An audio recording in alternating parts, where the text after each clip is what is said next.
Remember, I just use two colors, let's see, to denote a link. It can be two-component link, something like this. We put orientation, and then for this object, this is a link.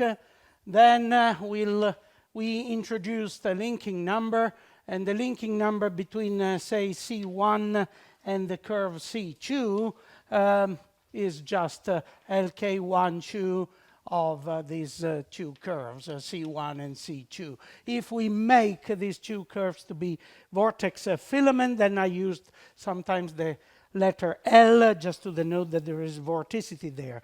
And we said that this is given in general by this formula, R denoting the sites of crossing strands, and so epsilon R takes values plus minus 1, and we use this formula. So, well, this formula is related to, I'll be very, very brief, just to give you an idea. This formula is related to solid angle interpretation. I told you that linking number has many different, apparently different definitions, and proof of the topological invariance of linking number can be done through these several definitions. There are at least 8, 5 of which are mentioned in a paper that I produced, and I give you just a little reference. So we talked about the formula, the analytical formula, double integral of that quantity. Then I quickly showed you that this formula can be explicited in terms of solid angle. At a certain point I wrote something like this: R hat ds and divided by 4 pi r squared, if you like. And this is just the definition of the solid angle. And through this, you can get this information, i.e. the interpretation of linking numbers in terms of algebraic sum of crossing sites. And just to give you a very quick idea of how this can be, how this expression can be related to this, etc., I like to just give you an intuitive idea of what I mean. Imagine that these are two strands, very locally, of these two curves, and I take, say, 2 points, one here, one there. Let me call this point x, well, this curve described by the point by these points x1, and this curve given by x2, vector position of these points. And then these would be r, the difference between the point at x2 and the point at x1 of these two curves. And then imagine that from some direction you see an apparent crossing. Okay, so evidently there are no crossings on this plane on purpose, but imagine that you look these strands from some particular some particular direction, and then you have something like this. I try not to mess up too much this. Imagine that this is some kind of confined region through which you see these two strands, and from a particular region, from a particular direction, say P, you see a crossing coming out. So when you so this would give you an elementary contribution to the solid angle, and when you integrate over all possible space directions in R3, then you get this. Each apparent crossing contribute to 1 or minus 1. So this is just a quick entry to that, too quick to really understand things. If you want to check on a paper, you will get the references anyway. But this is a paper that I wrote a few years back, and is in Journal of Knot Theory and ramification, and the paper concerns in the explicit derivations of 8 out of 11 different demonstrations of the linking number. All right, in an accessible way. Other techniques are just mentioned very quickly in a Spivak book. You know, it's a 5-volume book, and is a pretty hard on differential geometry and pretty hard to follow anyway.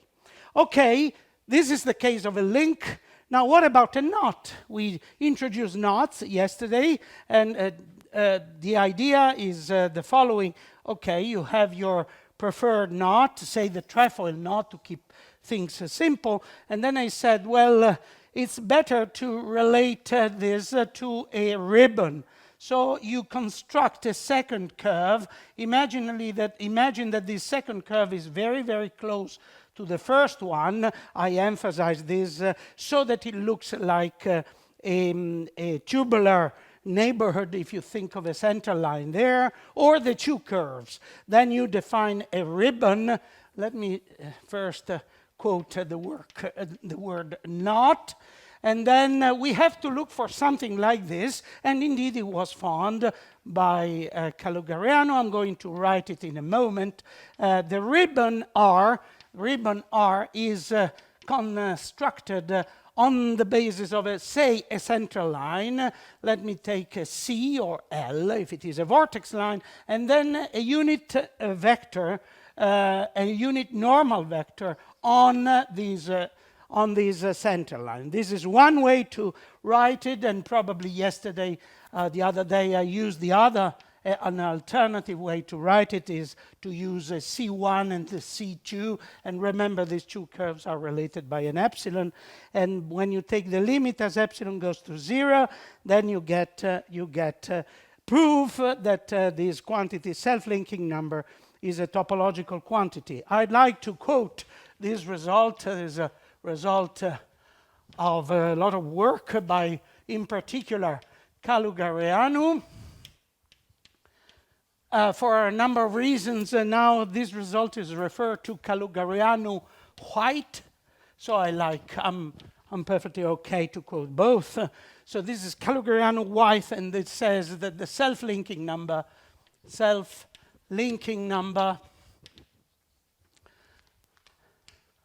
of let's say SL of R is a topological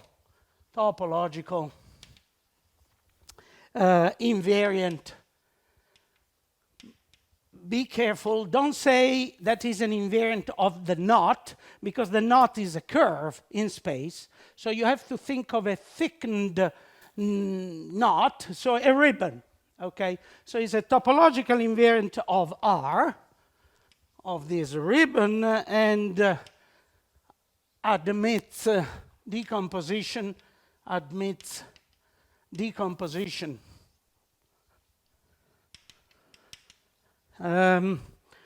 SL of R given by what is called writhe of a center line, say C, plus the twist of this ribbon. Now I'm going to tell you something about these quantities where WR of C is the writhing number of C, and the twist, and TW of R is the total twist number. I'm almost done with all this introductory information on these quantities, but I actually needed, in order to talk about vortex aspects of vortex dynamics that involve topology, if you like, Okay, so what is the rife and what is the twist? Now, the rife of a curve is a geometric. Both these quantities are global geometric quantities, in particular of a curve and of a ribbon. And this is topological. So it's quite amazing to see that this quantity is almost identical to the linking number definition, except that is a double line integral on the same curve. The difference is that the linking number is a double integral on two different curves, C1 and C2, where here you have this information on a single line. And well, I reproduce the formula, but it's identical to the linking number formula. So we have an x and x star, and here x and x star are 2 points. Well, we can call it x1 and x2 if you like. I leave it like this, doesn't matter. And this is the wedge product of dx1, dx, and dx star. And as usual, we have x minus x star to the cube here.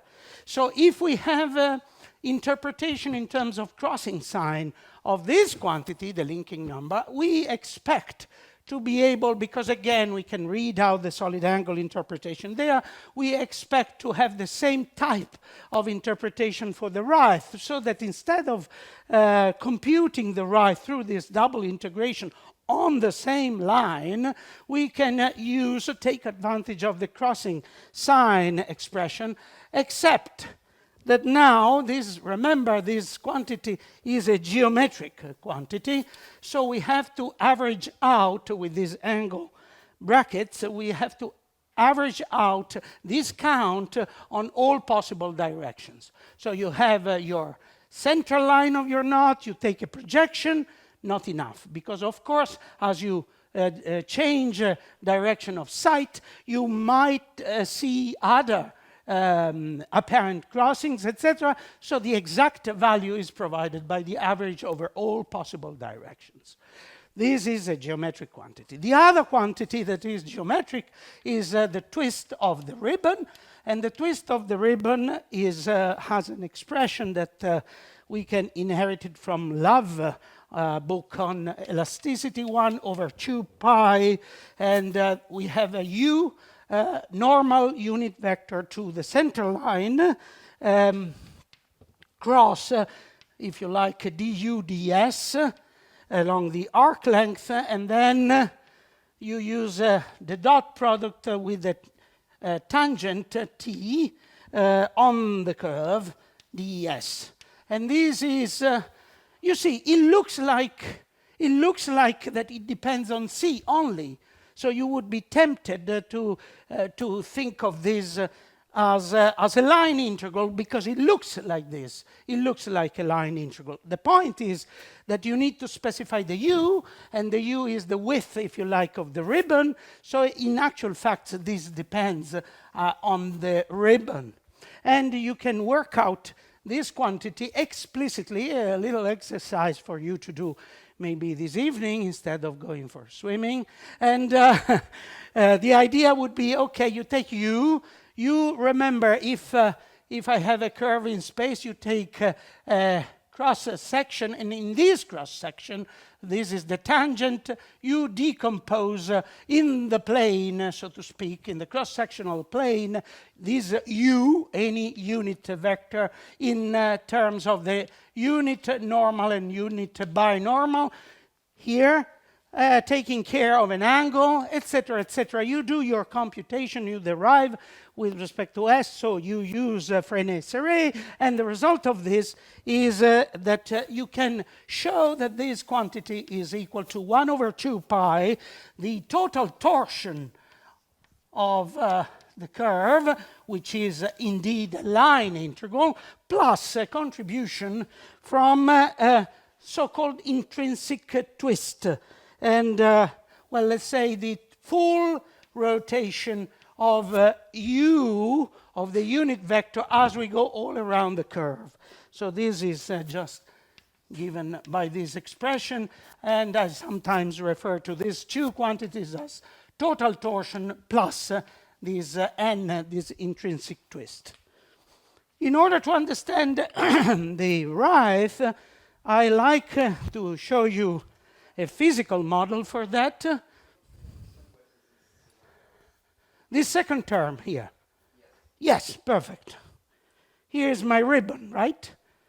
It's very hard to buy a black and white, so I had to work on it in order to emphasize the two regions. Now, suppose you don't want to deal with torsion, okay? So you have a straight center line. And then you want to emphasize what this is the contribution, and this is your contribution. Is the rotation of the capital U around the center line of this supposed to be totally tight. Now, how this formula works, it's important to understand it, so allow me to do the following, because for some reason I prefer not to close the curve like this, but to close the curve or the ribbon like this. I inserted a twist. Don't worry, I'm not making tricks. I'm just emphasizing two things for you. And, okay, you see, imagine, first of all, allow me to think of this ribbon as a very, very thin, of a little width. Otherwise, increasing the width, things are not quite the same. And you put it on a plane. Imagine that you look at the normal to this plane, like so. You go round, and I force this ribbon not to have any twist here, and all the twist confined here. So I would say, okay, I compute this thing. This is almost planar, and for some reason I can compute the writhe, and the writhe is 0. I'll show you what I mean in a moment. And what I have is the twist, but also the torsion is 0, because it's planar circle, if you like, the center line. And I put in evidence this quantity, the intrinsic twist of U. And now, without opening my system, I just continuously deform the system so that I can get rid of the twist, and all the twist goes into the writhe. And this is the situation. You see that the ribbon is almost always perpendicular to the plane, so that means that the twist is 0. There is, of course, a little fluctuation, and this fluctuation can be controlled by the width of the ribbon. And this is the writhe. So measuring writhe, measure basically the amount of coiling that there is in the ribbon. Okay? Pay attention, if you think of geometric terms, the writhe is not bending. Bending is the integral of curvature along the arc length, whereas in here, hidden there is always a little bit of torsion. And by the way, a fantastic exercise for you would be to be able to extract torsion from there. Very hard. Nobody knows how to do it. Everybody knows that there is writhe, there is torsion, but nobody has succeeded to extract, to distinguish, if you like, contribution from curvature from contribution to torsion. Now, remember, just quickly, that the writhe of any planar curve, almost by definition, if you like, is 0. So all curves that have that lie in a plane have a 0 writhe. Now, because of this, I don't have much time to tell you about this, maybe in passing by, but you can compute also this. You're saying, well, Renzo, but you have to take infinitely many direction of sights to have a true writhe because of this definition. No. In practice, it works very well. If you take, for example, 3 different projections along x, y, and z of the same structure, and you approximate the exact value very, very well. So imagine that instead of the exact right, I introduce an estimated right by taking these measures, projecting the curve or seeing the curve through 3 mutually orthogonal projections. And this was discovered in practice in biology. They take the DNA, they look at 3 or 2, even 2. Of course, ideally infinitely many.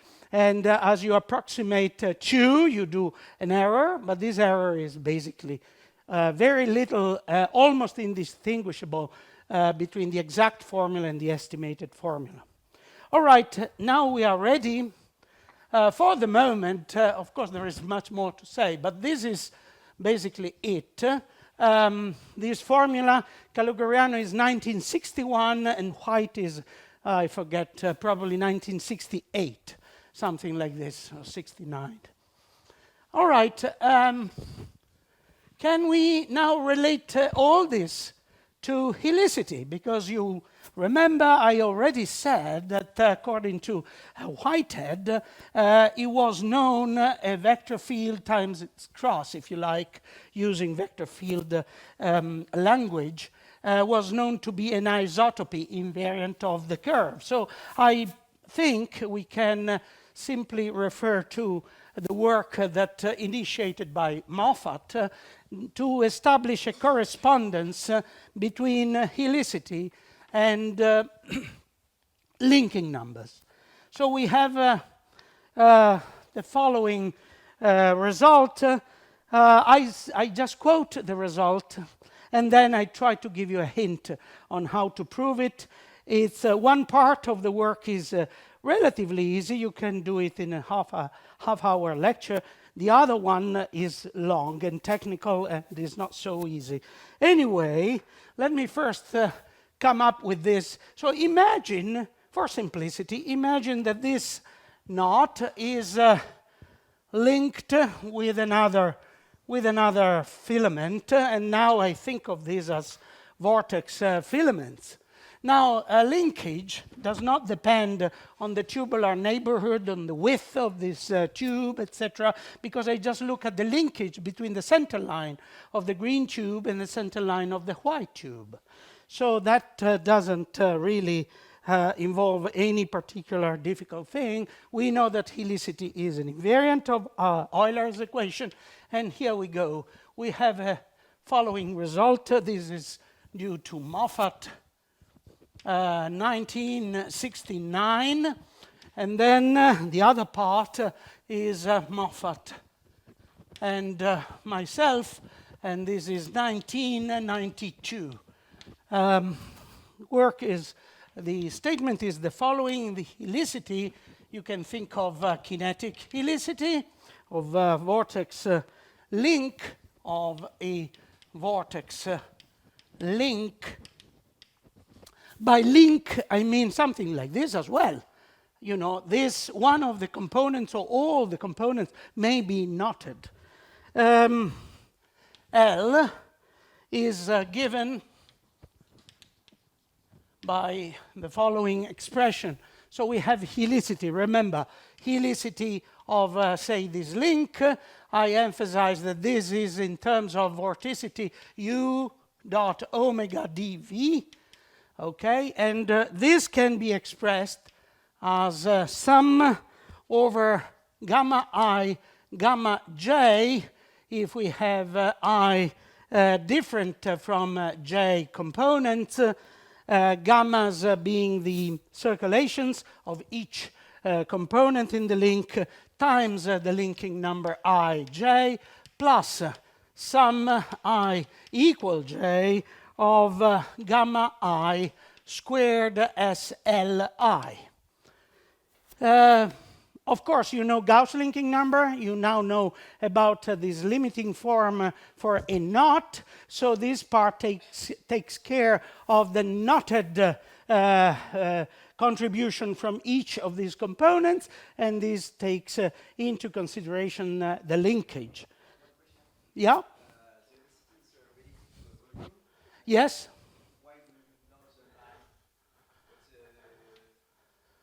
because you assume field lines to be localized in tubes, first of all. These tubes are... Sorry? So it's the volume of the tubes? Absolutely. Okay. Because otherwise it would be zero, is where omega is defined. And then you assume also, to be correct, that these tubes have a small cross-section. It's not necessary, but they have to be vortex surfaces, the bounding of these tubes, plus small cross-section, so that you can come up with, you can take omega in the cross-section and to get it out in order to get the strength of these vortex tubes. The strength is not necessarily, it depends, if you like, on the size of, well, the strength is circulation and any size, but I take it as a suggestion. Important thing is that this result holds true for localized fields. That is important, and then it can be extended. By the way, why not? I can mention there is an extension of Arnold, I can't remember the year, 1974 perhaps, where he extends the same statement to field lines. Of course, it has to deal, you cannot really talk about knots and links, because if you think of field lines filling a volume, then you introduce an asymptotic form of linking number, and then you also assume that these field lines are kind of closing on themselves in this volume. And so if you introduce the concept of asymptotic linking number, you can still prove that this quantity is related to this asymptotic linking number of a volume filled by vortex lines, and is a topological quantity. So there is this earlier work of Arnold. Proof of this result is, well, I didn't say it, but evidently LK is the Gauss linking number, SL is the Calogeriano-White linking number. Proof, I just give you, hints of how to construct the proof. And, there is the linking part. Let me call it, let me call it H mutual. And this is the H self, something like this. And so for the H mutual is the work of Keith, 1969, famous paper in JFM, where basically you remember that we introduced the linking number emerging from the linkage between a physical field line and an abstract line. And now this abstract line, I said a couple of times, you may think of a velocity line. So it's the linkage between the vorticity and this velocity line in that case. In that case, we had only one gamma because it was one line. But in this case, this second line that in their situation represented, say, a velocity line, in this case is a vortex tube. So we have a contribution of two different vortex tubes through gamma 1 and gamma 2. So this is the mutual part of helicity, and what you do in order to prove this is that omega lines are localized in these tubes, and the U typically is derived from or given by Biot-Savart. Okay, so by doing this, you work things out, and you can prove that this is you derive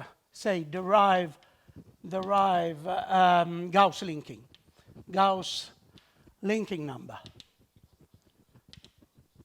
And when you do this, evidently you have your result that the mutual contribution to helicity is given, as I said, by this I different from j of gamma j linking number between I and j.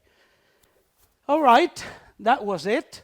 And then what about H self? Well, H self is a pain because, first of all, a good idea is we want, this is where it gets really interesting. We want these tubes to have a structure inside. So imagine that you have a bundle of field lines, but not just a trivial bundle, so to speak. So a bundle, say, of circles on this planar circle tube. You want field lines that make, that make some complexity inside the tube, so that if you use your U unit vector to detect one of them, you want that this U rotates around even in the case of a planar tube. And even worse, if it gets distorted in space, you have contribution from torsion, etc. So that's why this is really hard to do. And so we have to think of decomposing the vorticity into a contribution of an axial, so to speak, axial field, and contribution omega m as a contribution from a meridional field, or meridian field. Then you immediately have to demonstrate certain things, for example, that um associated to omega m is in dV is 0. This is easy.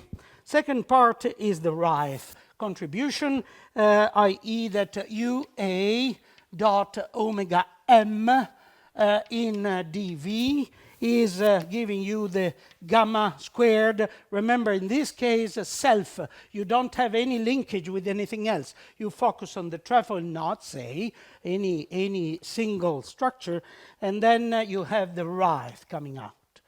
And then the third contribution is as made by two terms, so they are symmetric. UA dot omega m UA omega A, sorry. This one, UA omega m in the volume, this is just giving you gamma squared times, first you have to extract the torsion, and then you get to integrate something that involves inflection points, and amazingly, by Taylor expanding a curve with an inflection point, you find the torsion, which is singular there, because the Freinet is not well defined, but the type of singularity is integrable. And so you contribute with this constant of integration, and you can show that is indeed your n, the intrinsic twist, so that this is finally gamma squared times the twist. Okay, so this is so this is due to Moffat 69, and this is due to Moffat and myself 92. All right, so we are now at a position where helicity, to some extent, is done. You have information about its conservation, conditions under which it's conserved, and a way to calculate these quantities. Remember that the quantity Gauss linking number can be computed from any projection. You just count the apparent crossings, and because it's a topological quantity, it does not depend on projections. So the one you like is okay. Here you have a bit more of a problems because, the Rife can be estimated by that. The total torsion, yes, you can evaluate total torsion, let me say that total torsion doesn't count much towards the final result, because you can, of course, it's just purely speculation, but you can think of torsion, even total torsion, except the particular configurations. Total torsion is just the amount of gradients of curvature, gradients of gradients. So it's unlikely to count much. We can estimate that 2-3% of the exact value. And intrinsic twist. Now, intrinsic twist, i.e. the twisting of these field lines in the tubes, is really what you want. Is very important because vortex filaments interact, reconnect, topology changes, and a lot of energy goes also in this interaction and exchange of twist from one structure to another through different scales, by the way. So one way to do this is, okay, this is hard to compute, so what I do, I say, okay, I can either compute this or estimating this from different techniques, but I know that counts only 3%. This is almost exact from 2 or 3 viewpoint or projection, and this is exact. So if you have access to computational methods or information from experimental work, you can work out this, and then from this you take away the linking number that you evaluate and everything here except twist, internal intrinsic twist. So you have intrinsic twist as the difference between this and these two. If you do not have access to computational measure or experimental measures, for example, in astrophysics, in solar physics, this is not that bad. Remember, it's A dot B, so through magnetograms you can get information about this, and of course it's a volume integral, that's the problem, but they can do it, and the linking number by just imaging contrast software, you can evaluate that. The structures in that case would be magnetic. I cannot say magnetic tubes because there is an astrophysicist here. I would say plasma loops. Remember, you do not see vortex tubes, vortex filaments. You see the dust that goes around the low pressure field. Similarly for magnetic fields, loosely speaking. You see ions, charged particles that by Larmor radius, background of physics, curl around the so-called magnetic lines, okay? All right, so we have everything. One last thing about the helicity and linking number. I want to say, because I started talking about multivalued potential and all that, and you may wonder why on earth I started from there. There are two good reasons, and today I give you one reason and tomorrow the other reason. And one reason that I give you today is work done very recently, and is basically formally reproducing Kelvin's work. So that's why I find it amazing. Now, I have to give you some sense of why on earth I want to tell you about this, or maybe I introduce the result, and then I want to give you an applied viewpoint of this result. So the problem is, if you care about, in particular, magnetic fields, but vortex filaments as well, if you think of a tokamak, okay, tokamak is a toroidal machine where inside there are magnetic fields, and of course, I'm sure you know what I'm talking about. In France, in particular, near Grenoble, there is a huge center that's been built for the next Torus experiment. Well, this is definitely a multiply connected domain, and if you want to compute the helicity there, then you have a problem, because I use vortex dynamics symbology now, but it's the same thing for magnetic field.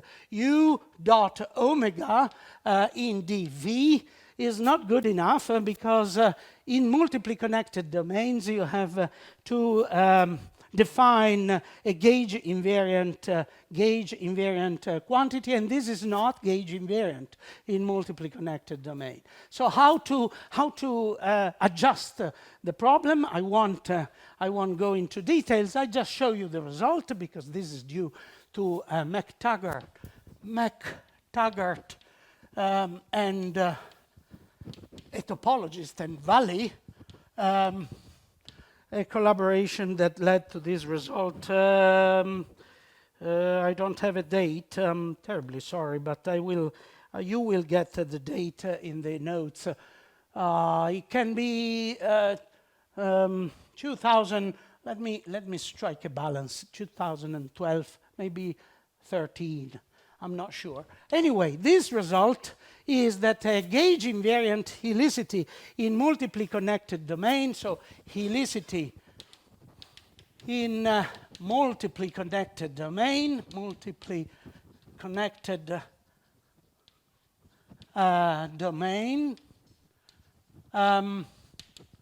this helicity, to make it gauge invariant, you have to use the information on the number of holes. You may remember the Kelvin's formula has a sum there, and then there is a kj. I'm happy to call it circulatory constant as using the language of Kelvin, and then we have a omega ds j through sigma j. If we have one hole like this, you remember we cut the surface with a Riemann's cut, and one integration along a line integral along this curve. This is, we may call it a cycle 1. I mentioned the role of cycles when I talked about Kelvin's result. So you may interpret this as the integral of a line integral of on cycles, and this, you can convert this, but let's leave it like this. This is the flux, if you like, of vorticity through a Riemann's cut, which of course can be reduced to a line integral as well. And the other cycle would be something like this, gamma 1 prime. These cycles are the generators of the homology, let's say, of the system. So if you have, for example, a double holed torus, a two torus, then something like this. Then, of course, you will have one generator, gamma 1, and the other generator, gamma 2, and eventually you have to cut to get this domain simply connected by inserting two surfaces, two sigmas there. Now, what's the relevance of this in applications? Well, of course, I mentioned also tokamaks, but I want to be a little bit more precise. It's to do with periodicity or multiple periodicity, in other words, holes, in numerical simulation. When we hear the presentation of results done in a periodic box, the periodic box has multiple periodicity, maybe two sides, or maybe the three sides of the box, because one side is equivalent to the other. And so you have to correct helicity computation according to that. Yes?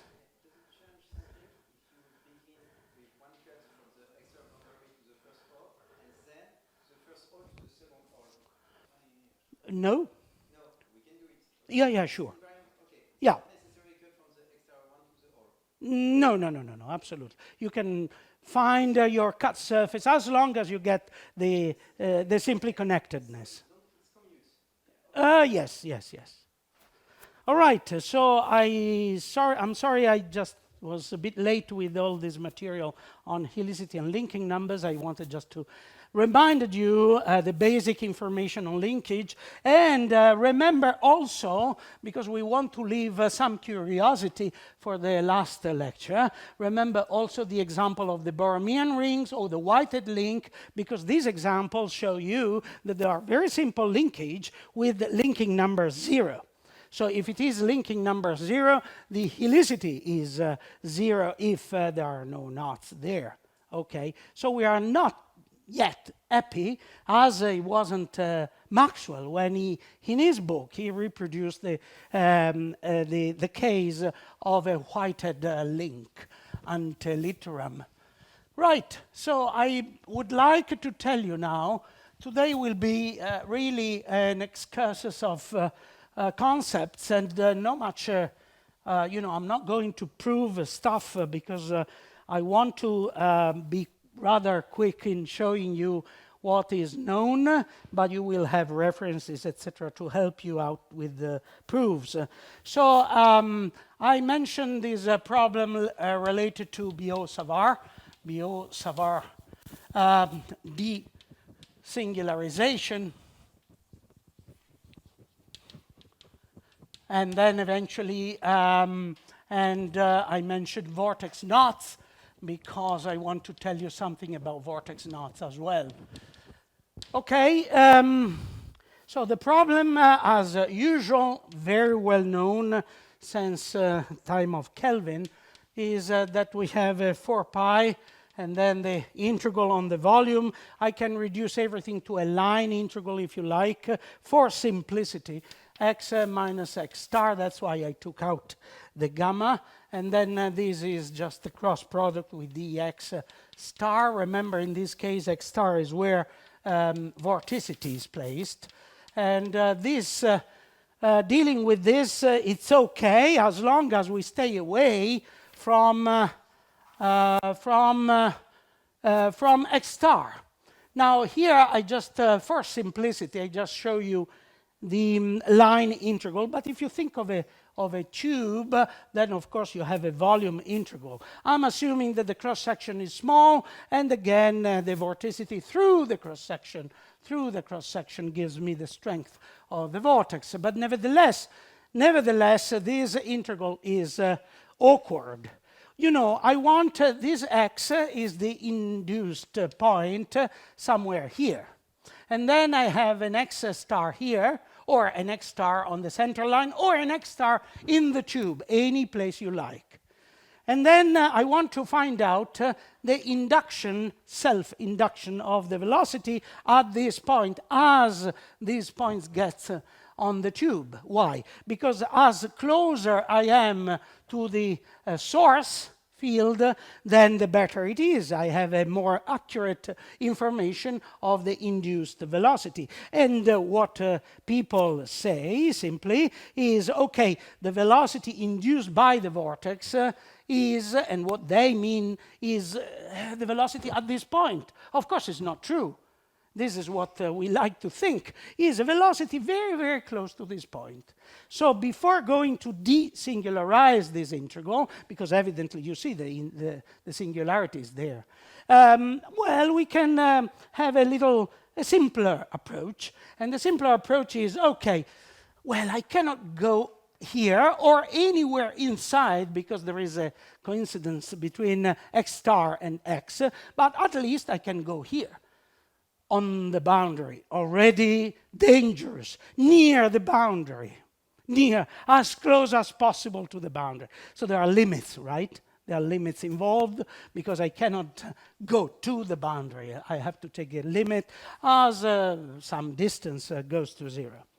Now, this has been a problem for several years. I like to tell you because I spent so much time on this when I was, believe me, your age. I wasn't in any doctorate. I was 18. At the age of 18, I asked for, they asked me what I wanted as a gift for 18 years old, and I asked the real book by Lamb. So I encourage you to read it. It's a thick book produced in, I can't remember now. Anyway, that was a good exercise to understand many, many things. Hard exercise. Anyway, what I want to say is first, I do some simple remarks here. And the first remark is we heard about LIA. I will talk about LIA today as well. And LIA, I don't think anybody knows really, I wrote it, but doesn't matter, is the origin of LIA is in Levi-Civita's interest. Levi-Civita was supervising the thesis work of Darius in Padua, and already in 1890 he was curious about the gravitational potential of the Saturnian rings. And in order to understand the gravitational potential on Saturnian rings, he assumed that these rings were really like thin tubes. And on thin tubes, he wanted to develop an asymptotic theory. And so you have at a certain point one line representing a center line when you are very, very close. And it's very interesting that he noticed that a point external to this line, imagine that this line is made of X star point, the source point of the gravitational potential, so masses. And he wanted to investigate how the induction was going as this point X was approaching any of these point X star. And then he discovered that there is a problem if this point X approaches this segment for the moment in this fashion. So he excluded a little angle, and from there he developed his theory. So when the thesis was given to Darius, he already had an extension of this theory to curved parts of these rings, etc., etc. Amazingly, that I contributed to find again the work of Darius. Amazing why? Well, we had the 2 world wars, but in 1933, Darius was already doing something else, and Levi-Civita was invited to Paris at the École Polytechnique by Villard to give a series of lectures. And amazingly, he decided to talk about Darius' work and his own work. Not one lecture, several lectures, so that Villard collected the contributions, and we have the contribution from Levi-Civita in the 30s. But all this went lost again, so I found myself in Cambridge, in the MTP, in front of Bachelor, and I told the story almost when I arrived. So as a grad student, I went to Moffat, and then I went to Bachelor, and I told them that all this was known at the time of Darius and Levi-Civita. And in front of me, taking tea, was sitting Bachelor. Now, Bachelor took that all this approach that I'm going to tell you in a moment very, very quickly is in his book. His first edition, 1967. And he thought that was a real contribution. So he was astonished. And the ethics of certain people is that he said, well, Renzo, if all this is true, you have to absolutely write everything in English, and I will do all I can to have an important paper published. So I published this note in Nature, and that had a huge success. I've been asked 400 plus printed copies of this paper. At the time, PDFs were not available. I was already in California. Anyway, so what is... So the point of desingularizing this, my best reference, why not? I'm perfectly happy to address you, Bachelor's book. You know, it's called Introduction to Fluid Dynamics, and is a very well-known book. And you can go to any edition. Probably there is an nth edition of 2000, has been published many, many times. And in this book, you go to chapter 7. So chapter 7 is on vortex filament dynamics, chapter 7. And you see the derivation that I sketch in just a few moments, because I want to talk about something else. So you go like this. These distances, rho. Rho is basically x minus x star. And mind you, the derivation doesn't make functional analysts so happy, because it's kind of crude. And I'm still waiting for a better proof, but of course there are papers around. Right, so the x, we have to construct we have to construct this integral. And dx star is approximately, and here we go with one first approximation, is coming from Taylor expansion, t, unit tangent, c, n, c is curvature, n, s, possibly, maybe, if it is not wrong. This is dx, so this is ds. And then some others. So you start building up your stuff, x minus x star. And then I give you just an idea that x minus x star taking the mod is given by, well, you can check, okay? There is an x2 squared plus x3 squared plus 1 minus x2 times the curvature, and then this is s squared. I told you, you use Taylor expansion.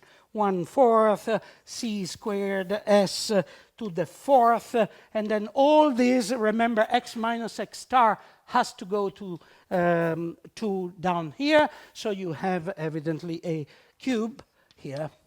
And now these x2, x3 are just, you take a plane here, and you start decomposing everything along x and y, x2 and x3, taking this as an x1, okay? These are the components of the vector x at a point, or near, I'm sorry, near a point, otherwise they would be an x star. And then you do all your calculations, and you come up with something that I omit the technicalities. There are two limits to take when you do the integral, and there been a great discussion many years ago on how these limits should be handled, and etc., etc. And you get UR at x. Now, remember, we want to have the first order contribution, because this vortex filament, this vortex tube can be huge, far away. But because the velocity, as you know, or better say, because of the green function, there is a 3 here, the integral has to be done, so you ask for convergence. And if you ask for convergence, you just neglect long-distance effects that do matter, but do not contribute to the eventual emerging singularity that you have as you get so close. And when you do this, you find, allow me to put an equal sign, although I meant an approximation, gamma over 2 pi rho e theta plus gamma over 4 pi capital R logarithm of L over rho. This is along the binormal direction, plus I say a quantity u, I should say maybe v, changing, well, okay, I say u finite. And now I tell you what I mean. So you have rho is the distance in, say, cylindrical polar coordinates. So you imagine that if vorticity is directed in this fashion, you have the fluid that rotates like this, and it rotates like this if the vortex tube were straight. We heard from the lecture of Luis Vega that we have gamma over 2 pi rho e theta. That's it, because it would be straight. So we have only azimuthal flow around the tube, and the tube, a straight tube, would not move. Okay, and there is a singularity, 1 over rho. 1 over rho. So this is one problem.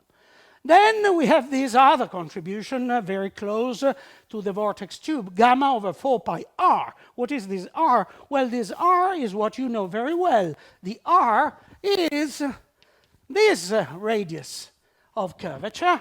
So I can rewrite this as gamma over 4 pi c curvature. And then there is a log of L over rho. And here we have another discussion What is L? L is a distance along the center line that is not so well defined. Okay, so because I like to have some expression that is a bit more precise, instead of L, I take alpha R, the contribution from an arc of a local circle. So I will have another big R here because alpha parts goes into U finite. And then I have R divided by rho. R divided by rho, I do something else now that is terribly unpleasant. I want to go on the boundary. And on the boundary here, I replace rho with sigma. This point is on the boundary. I know what you think, because I do think the same. We have lots of problems there. Okay, a little bit away from the boundary, as close as possible. So if it is a sigma, the radius of the cross-section, assuming that it's circular, which is also wrong, is not a solution of Euler's equation. But if it is very thin, you can assume that. Then you can have your sigma here and your sigma here. Okay? So I can put this and I can put this. All right, I stop here because I'm ready to go to two different aspects. One is of course, the vortex ring formula that has not been mentioned at all, amazingly. And the other one is LIA. And then I just tell you something about this desingularization. Capital R. Oh, capital R is the radius of curvature, of this tube computed here. Right? So it's the imagine the vortex ring is the large R of the vortex ring, and the sigma is the small r of the torus.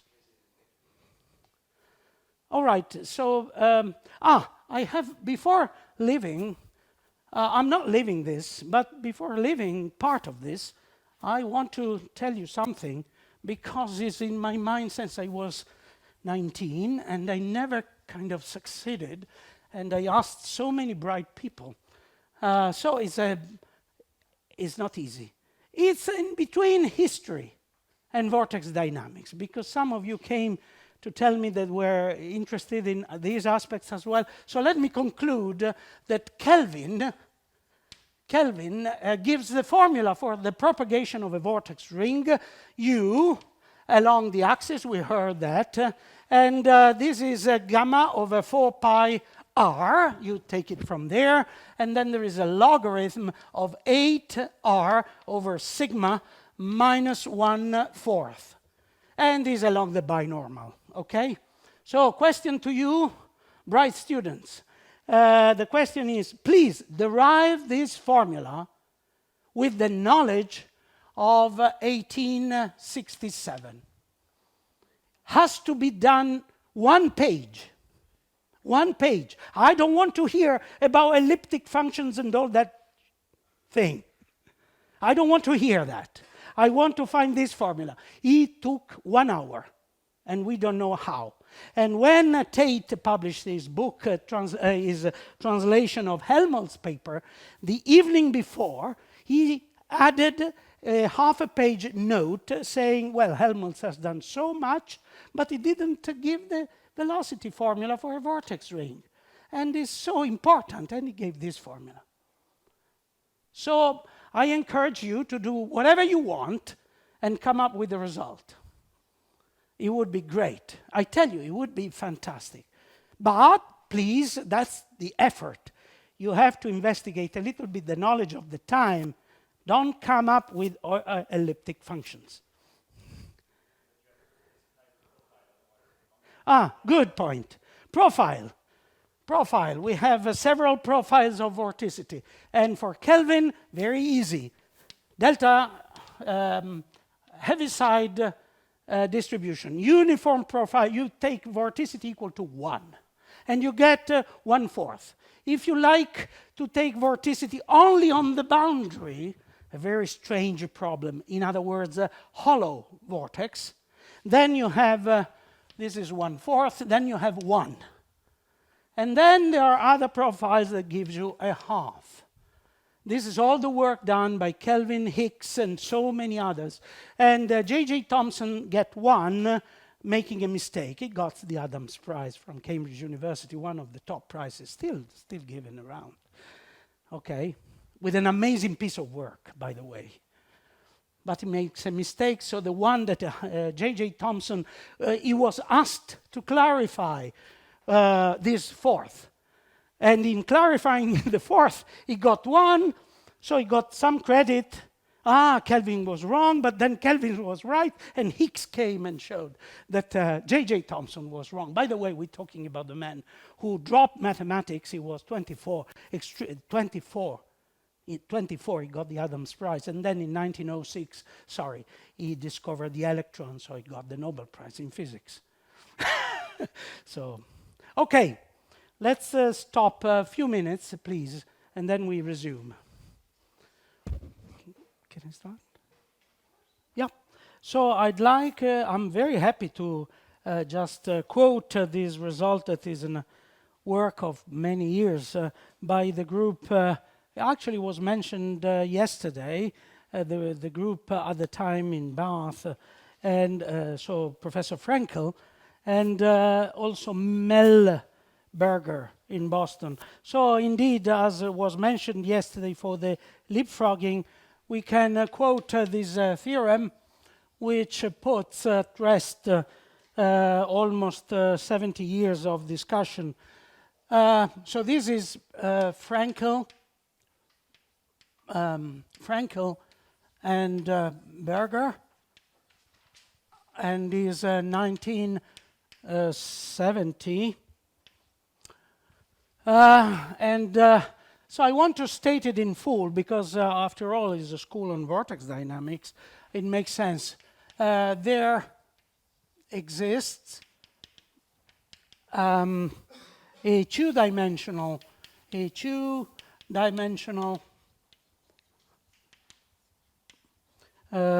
region.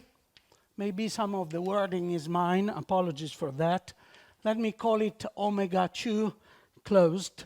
And this is indeed the sum of omega 2 and the boundary of omega 2. For some reason, there is a 2. With vorticity,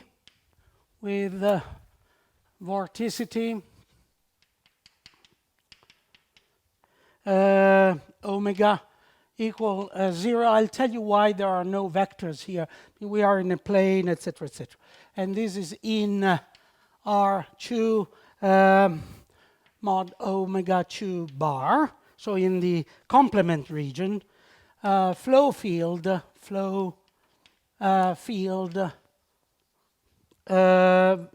velocity, the velocity of the ring, u, and vorticity omega, defined in omega 2, so to have a streamline, we have to have this matching condition. Streamline psi equal constant on the boundary d omega 2. The 2, now I realize by writing, has to do with the fact that we are in 2D. And psi equal 0 at infinity. It means velocity is at rest. Infinity. Okay, the propagation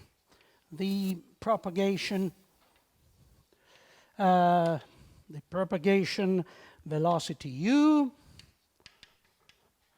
of the vortex is given by formula u equal gamma over 4 pi r logarithm of 8 r over sigma plus F of omega plus the correction term, so this is contribution, and the correction terms is of the order of gamma sigma to the fourth divided by r to the fifth log 8r over sigma. And knowing the literature, I bet that somebody came maybe 2 years later, 3 years later, 4 years later, improving maybe this order of accuracy. I don't know. Where sigma, you know, and r, capital R, denote the smallest and the largest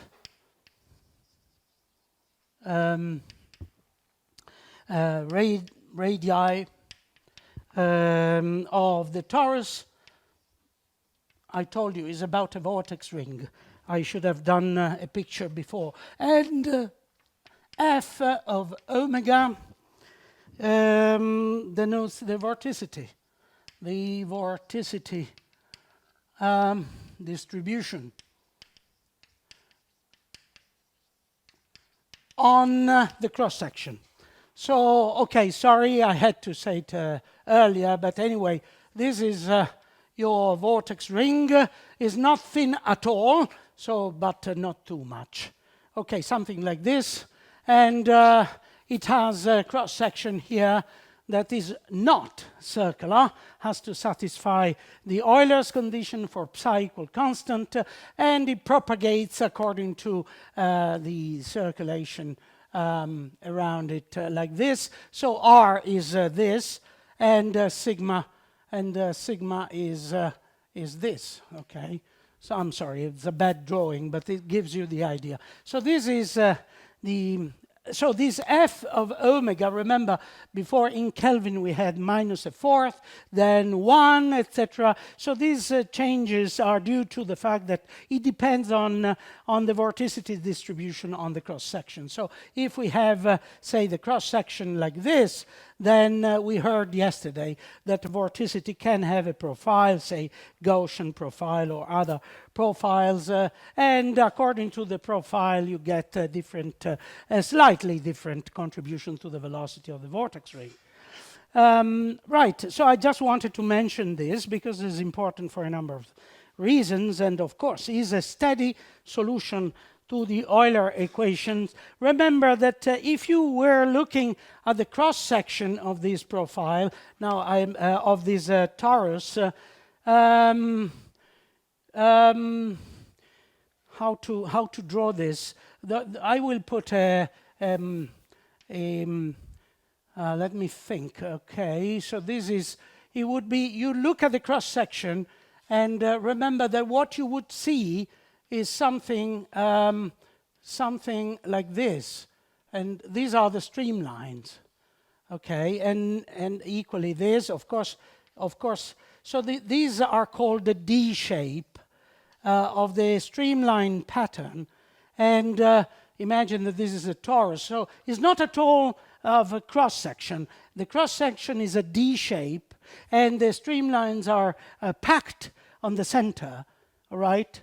So if you think of a vortex like a helix, then you have to think of this perturbation of the circle, so to speak, that rotates with the torsion.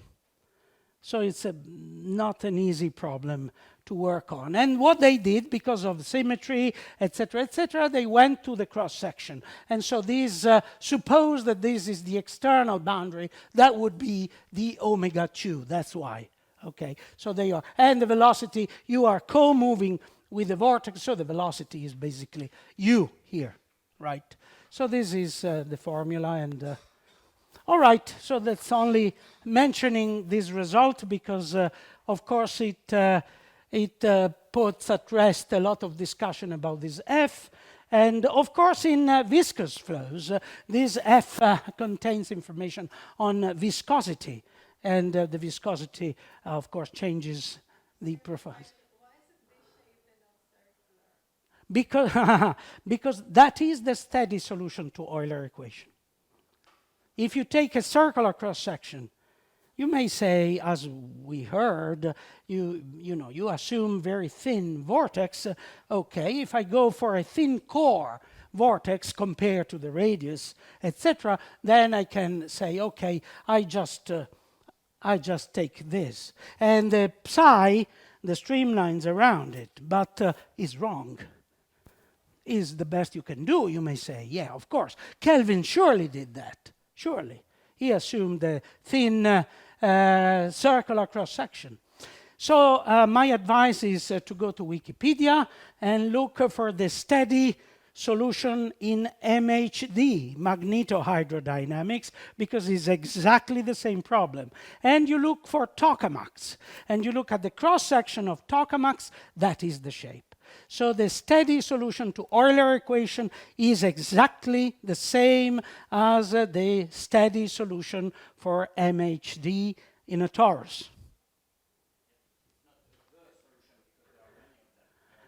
There are many of them, correct. And so in that case, the main solution is referred to Grad-Shafranov problem, but this is... Okay, so this is just to have some information, nothing else. But this paper, or at least the series of papers that leads to these results, are beautiful but hard, but I encourage you to have a look.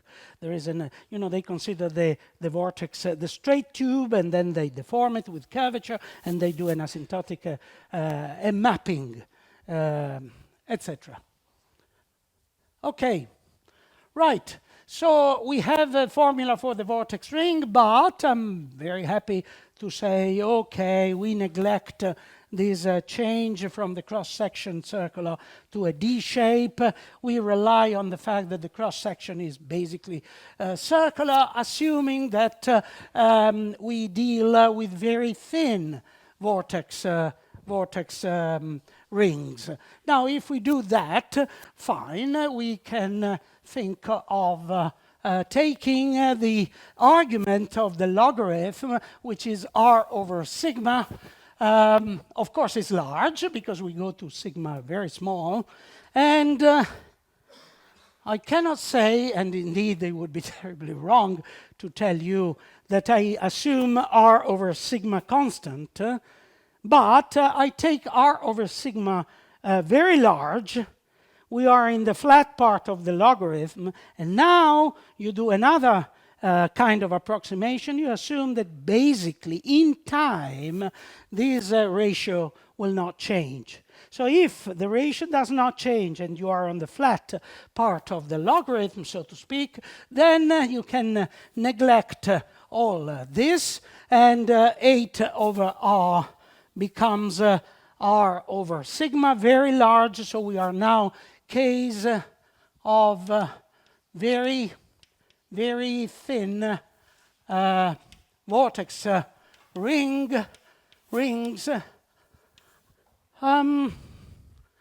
Exercise.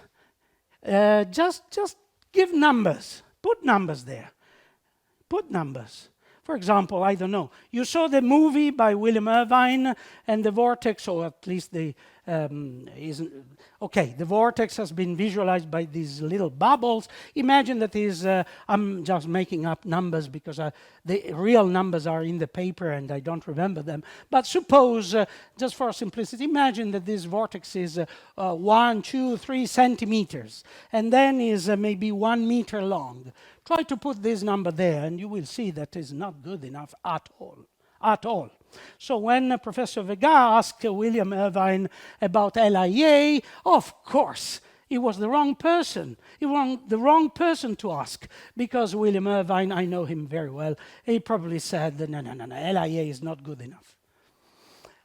You had to ask somebody doing superfluid in helium. That is the context. The context is the right one because the vortices in superfluid helium are of the order of, say, centimeters, 10 centimeters. But the cross-section, sigma, is of the order of the Armstrong, 10 minus 10. then this quantity is really basically constant in time. And there is where you are happy to use LIA. That is the only context where LIA makes sense physically, I mean. Then, of course, the beauty of mathematics is undisputable. So, I have a gamma over 4 pi. So it's a constant in Euler equation. I can rescale gamma over 4 pi, and I get, remember we had 1 over r, so I have a c, and then my binormal. And this is the velocity induced by a thin core vortex ring. So this is fine. So I did, when I started my PhD, more or less, because I followed up the work of Darius, etc., I did some work on that. And of course, you heard so many important aspects about this. It's a beautiful equation related to nonlinear Schrödinger equation, Heisenberg continuous spin chain. And because it's related to NLS, you have infinitely many invariants, soliton quantities. I'm going to tell you something about these soliton quantities, maybe later on today or early tomorrow. I don't want to talk about those at the moment, and there is a reason for that, which you will guess in a moment. Under LIA, we have, first of all, is a binormal flow, so definitely the length of the filament does not change, is preserved.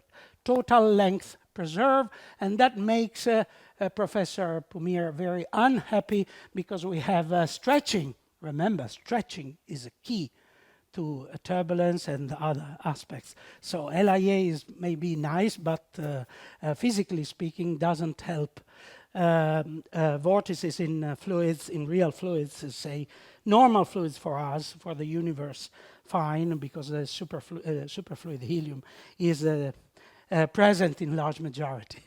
And another quantity that is conserved, I told you there are infinitely many, but at least one that I want to tell you immediately is total torsion is conserved. You remember the role of total torsion, E2I total torsion in the Asimov. And then we have two other remarkably, in LIA as well as Euler, we have a linear momentum and angular momentum conserved. They didn't want me to speak more on this call, so I'm joking, and I don't have time to tell you, but there is I quote a paper of mine now 20 years ago, where I showed that linear momentum and angular momentum under LIA allow to interpret these quantities as projected area, so you can compute through computation of projected area, i.e. areas of subregions of a graph, these dynamical quantities. And I'm pleased to tell you that some physicists just put at work these ideas. Okay, I want to tell you something about LIA in terms of solutions in space. And one work that I did is back to 1992, at least that was the publication. And so it's a, long time ago, 30 years ago. And so the theme is LIA vortex, Torus knot solutions. I might be late with the actual aspects of desingularization of Biot-Savart. I'll start tomorrow maybe with that afresh. So, but don't worry, the last lecture will be with some movies, okay? So movies will be the attractors of our last lecture. Now, torus knot solutions, we have, I'm terribly sorry because I missed this information in my notes, so I'm not able to replicate this to you right now, but an important, the first important work comes from Kida. Kida, 1984, produces, has a paper in Journal of Fluid Mechanics where he derives torus knot solutions to LIA in terms of complete elliptic integrals. And this is not, is almost Okay, so it's a beautiful, beautiful work. So what I mean by torus knots, well, okay, torus knots are a particular class of knots. So for example, our trefoil knot, something like this.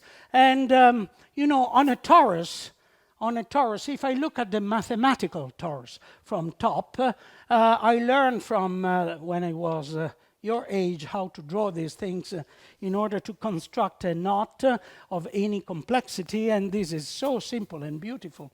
I reproduce it here for you. Imagine that this line in green is the vortex line. I do like this, then like this, then like this, then like this, and then like this. So you are seeing from top a trefoil knot. Okay, so this knot, I call this knot or K, doesn't matter. Q3 is going 2 times in this direction, in the longitudinal direction, and 3 times in the meridian direction. So it embraces the small radius of the torus 3 times. And there is a way to prove in topology that knots of type TPQ that stays on a torus are topologically equivalent to knot TQP. The TQP knot, remember, so in this case would go 3 times in this direction and 2 times in this direction.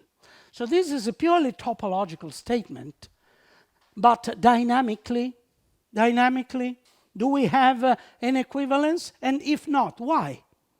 So I learned my knot theory when I was in Cambridge by a great man in knot theory. I was in the other department, you know, I was going across the Bourbachian cut, and Licorice, Ray Licorice. But I came back, going through, I came back with the idea, so if they are equivalent, energetically are equivalent, dynamically are equivalent. So I put myself this question to Moffat, and he told me, as usual, he said, Renzo, this is good for you, just work on it. So, okay, I did a little work, and I start with LIA. So, excuse me if it is so simple. It is so simple, has been attacked with other techniques, very sophisticated techniques. For example, one work that comes to mind is Annalisa Calini in US. But allow me to tell you what I did when I was so young. So it's kind of simple.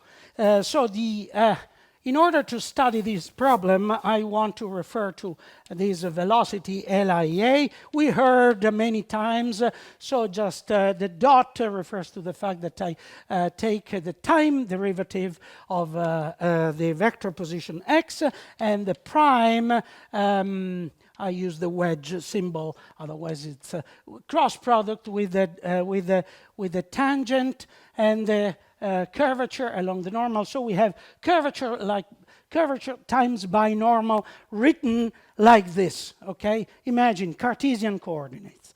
And the beauty of the intrinsic description goes totally to the bin, because when you rewrite LIA in Cartesian coordinate is a mess, but it's a good exercise.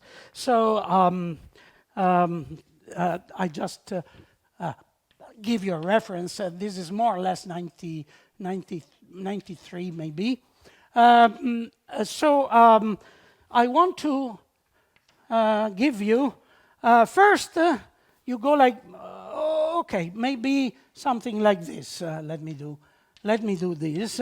I will avoid this stage. This is Cartesian coordinates. And then you get to cylindrical coordinates.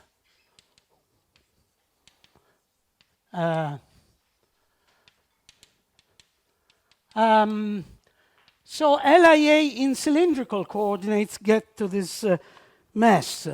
Cylindrical coordinates are alpha and z. Okay, obviously you have your vortex ring, very thin, and you center this ring on the z-axis, And then, as usual, you take the ER direction. So R is the coordinates, and then this is E alpha, if you like. Okay? This would be easy. Okay, so in this is just to show you how life, yeah. You're right. I realized when I was drawing this. So the problem is, okay, given the fact that we know that the vortex ring is a steady solution to Euler equation, I go to very thin ring, so I rely on LIA. Okay, now I have LIA for a vortex ring, which is the one you see here. So it's a planar ring and of a given radius. And then I want to, this is why I said that this is a very simple approach, has been refined by many authors, but I want to perturb, I want to linearly perturb this quantity, this filament, this line, in order not only to perturb it in this direction, but also on this direction. So this is called the longitude, and this is the meridian on a torus. And if I perturb this line so that in meridian and longitudinal direction, I want to perturb it also in order to have a closed torus knot. So I have to take these numbers P and Q, I have to take them P and Q are co-primes. And of course greater than 1. If P and Q are 1, you get the circle. Not quite. You get a loop that is a kind of a distorted circle. If you take P and Q primes, for example, 4 and 2, and 2 and 4, you get links, torus links. So the question was at the time to look for torus knots because, remember, I don't want to boast anything, remember I was guided by the result of Kida. Kida has a theorem that says that these torus knots are solutions to LIA. Problem with Kida is that solutions were written in terms of complete elliptic integrals. And no matter how you play with them, there is no way to extract an analytical expression in closed form that you can use eventually. So this is the result. This is a very important result. And because I relied on this, I knew that if I was doing a linear perturbation of the circle, probably I was getting a sort of small amplitude perturbation from encapsulated in these elliptic solutions. And indeed, it was the case. So by doing this is straightforward. This is just algebra. So it's so easy. I'm not at all proud of what I did. It's just a kind of exercise, but it's tricky. Anyway, so this is R, and R, I just want to give you the idea, so I want to explicit this so that you see how messy it gets. This is R alpha prime. Remember, primes are arc length derivatives. Minus 2R prime alpha prime Z prime minus R alpha double prime Z prime. And then I have a R alpha, this is R dot, because I have on one side the velocity, on the other the space contribution, the gradients. This is R alpha dot, and this is minus R prime Z double prime plus R double prime. I shouldn't spend so much time in doing this, but I just want to show you how it gets bad. This Z prime, and this is Z dot, and is 2 R prime squared alpha prime plus r primed alpha second minus r second alpha prime. Oh gosh, what I've done. Better to leave it. Alpha prime cubed. Yeah, right. So this is LIA in going through Cartesian coordinate in cylindrical polar coordinates. Right. What we can do with this? We can perturb it. We can perturb this. This is an exercise typical of what? Should I say maybe? Okay, I'm weak. First year PhD student. A bright student like you can do it in maybe high school, because it's not so, really believe it, it's not a joke. It's simple. You take R, what I did, R, you take R given by the fundamental solution, R0, the circle, and you perturb it. This is what you learn, at least in Cambridge. Epsilon R, where R1, where this epsilon, I take epsilon very small, so this is the order of sigma over R0. You see, R0 is this R, and sigma is supposed to be the thickness of this filament. So you set your conditions like this. Alpha is S over R0 plus the perturbation, epsilon alpha 1, and then Z, you have to remember that the 0th order situation is the propagating ring. It propagates with time. So we have to put time there, and we have T over Z over R0. Why this choice? Oh, this choice is forced. You know, you have to choose this because plus epsilon Z1, because we heard many times the vortex ring, the smaller it gets, the faster it goes. So it's inversely proportional to R0. Now you do this, you take this. I'm not going to do it, no way. And you plug everything there. And then, as usual, you delete terms and you simplify stuff. And then you want soliton solutions, traveling wave solution. I don't want to use the word soliton here. And so you learn that you introduce a variable psi, which we heard also in the talks. S minus, I use a K, really, maybe. Okay, anyway, KT, okay?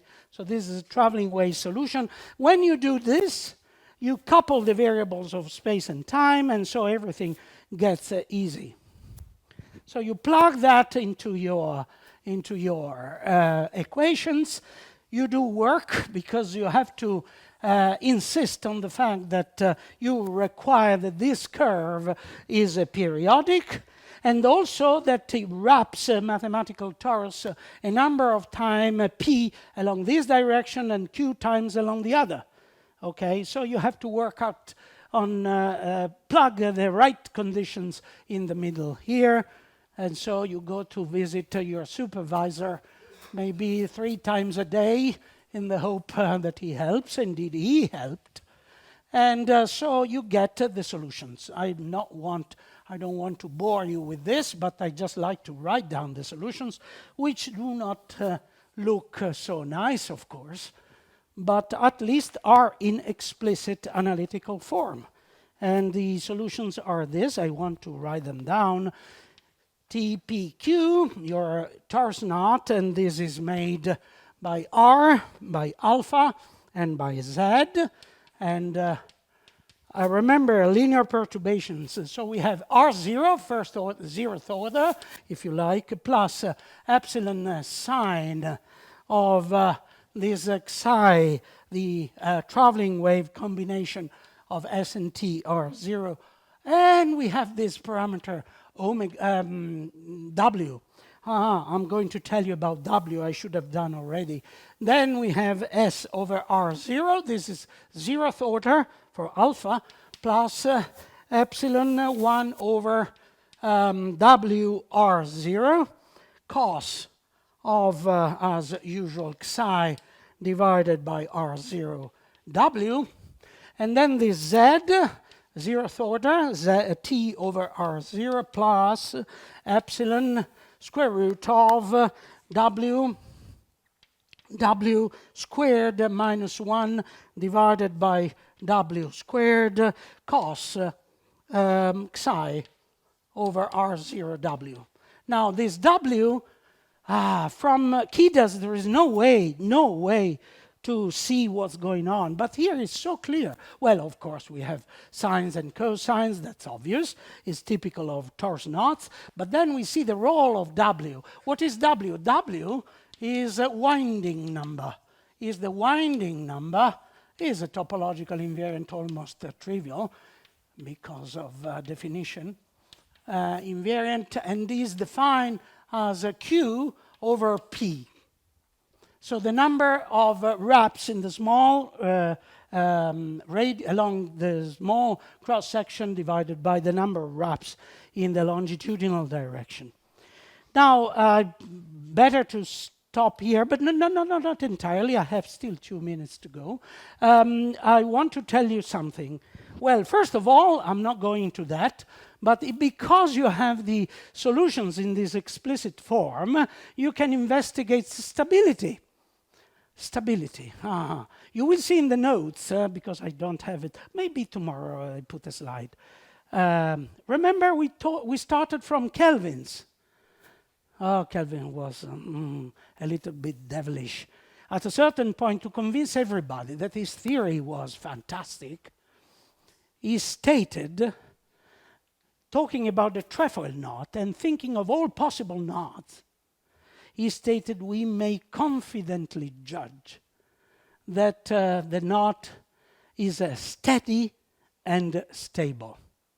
Whoa, what a remark.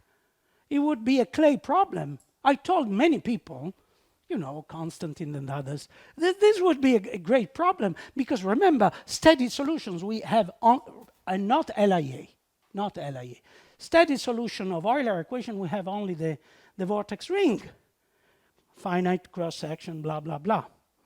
It would be amazing to prove this, but we may confidently judge. No. So, for example, with these solutions, I could investigate stability. Steadiness and stability is a linear perturbation of a steady solution. So to some extent, we can look at stability. And you can find something very interesting, also energetically. You find that the knots 2, 3, for example, the trefoil knot, it goes, let's say numerically. But you saw the trefoil knot produced by William Irvine. It goes steadily for some numerical time.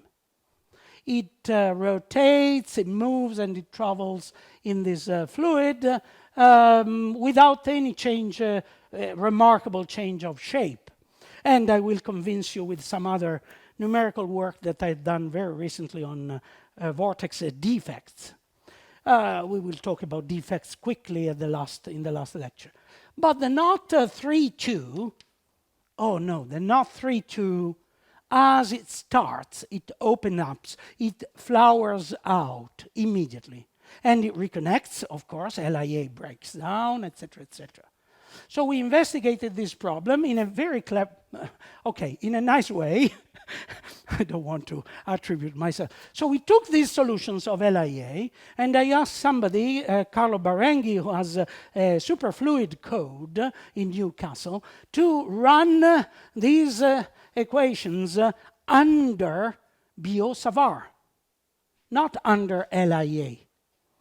These are solutions to LIA, but what about Biot-Savart? Biot-Savart takes care of everything. And indeed, this was the result. These are, let's say, to some extent, confirming the stability result that I published earlier on, and these go immediately unstable. So the TPQ are P and QP less than Q. These are stable or linearly stable because, you know, stability is a big business. Linearly stable, and these are definitely unstable. Right. This is a little remark. We will be back to torus knots, etc., in a little bit more sophisticated context. I want to end up today with this information. So we have LIA, we have solutions in the form of torus knots. Oh, wow, that's interesting. We have torus knots. We have at least a class. Symmetry is important, a class of knots that are quite simple, described by sines and cosines. Can we investigate other problems of this type? For example, we have knots and infinitely many conserved quantities, because remember, LIA is related to NLS. And we have this word, knots. What about knot polynomials? And 1 minute, can I go 1 minute?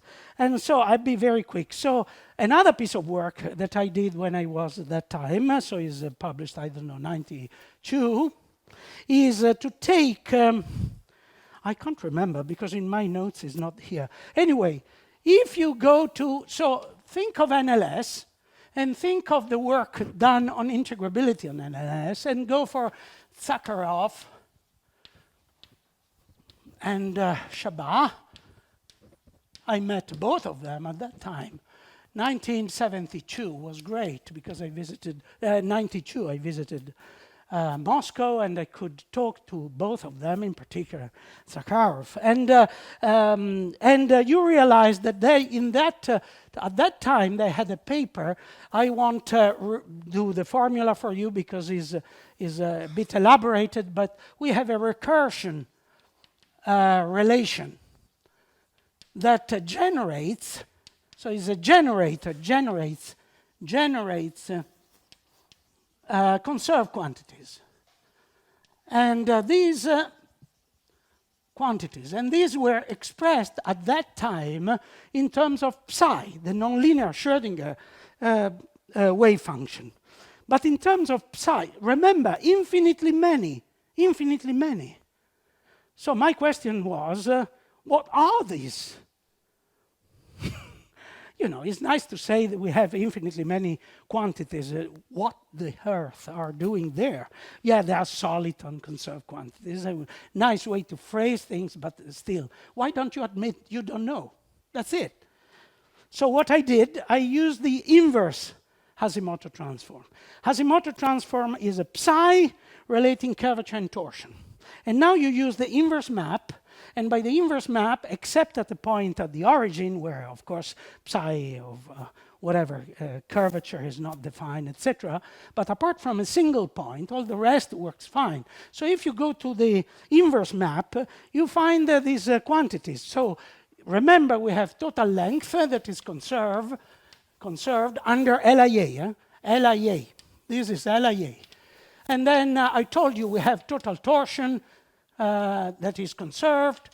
And then by keep going, you have the linear momentum, the angular momentum, infinitely many. So I can go on and on. So the other quantity, I'm sorry, I'm just making, is a curvature squared in ds. And then the other one is I put something like this, curvature squared times torsion in ds. So you can interpret all these quantities, not only, first of all, in terms of global geometric quantities, and also in physical terms. For example, well, this is total torsion, but this c squared, remember, velocity is c along the binormal, so this is kinetic energy. This is almost helicity, is the writhe, because there is no internal structure, and so on and so forth. And then this one, I can't remember which is the Hamiltonian of the system, and so on. The Lagrangian, because the Hamiltonian, the Lagrangian of the system, and so on. So at least of the infinitely many, at least 5 or 6 are interesting. Now, I conclude with this. So, but what you notice is this is a length, scale like a length. This is 1 over a length, so it's a pure number. This is 1 over L, 1 over a length squared integrated over a length, and so on. So all these quantities scale down as L2 minus n. So I can construct a polynomial of this that is made by these quantities. 1, 2, all these quantities are the integrals of the NLS. And all these quantities, I can scale up these quantities by multiplying, for example, this by a number, this by L length, this by L squared, so that I get pure numbers, and I get a polynomial. I have a polynomial pure number and torus knots. So question is, can we, by using LIA, identify the polynomial of knots in terms of polynomial constructed by these conserved quantities? This was, I'm afraid, this is still an open problem and is considered extremely difficult, but nice, because it's related to the question I put this morning to Luis. There is a recursion operator that is a little bit nicer, in my view, than Zakharov and Shaba, and this is due to Langer and Perlin, beautiful paper number 1, issue 1 of Journal of Nonlinear Dynamics. Jerry Marsden came with a manuscript to me and said, would you publish this paper? And it was beautiful. So you go to this paper, forgive me if I can't remember the year, but you will find the year. You have a recursion operator in terms of global geometric quantities. And so you have a way set to work out any connection with knot theory. Thank you very much for your attention.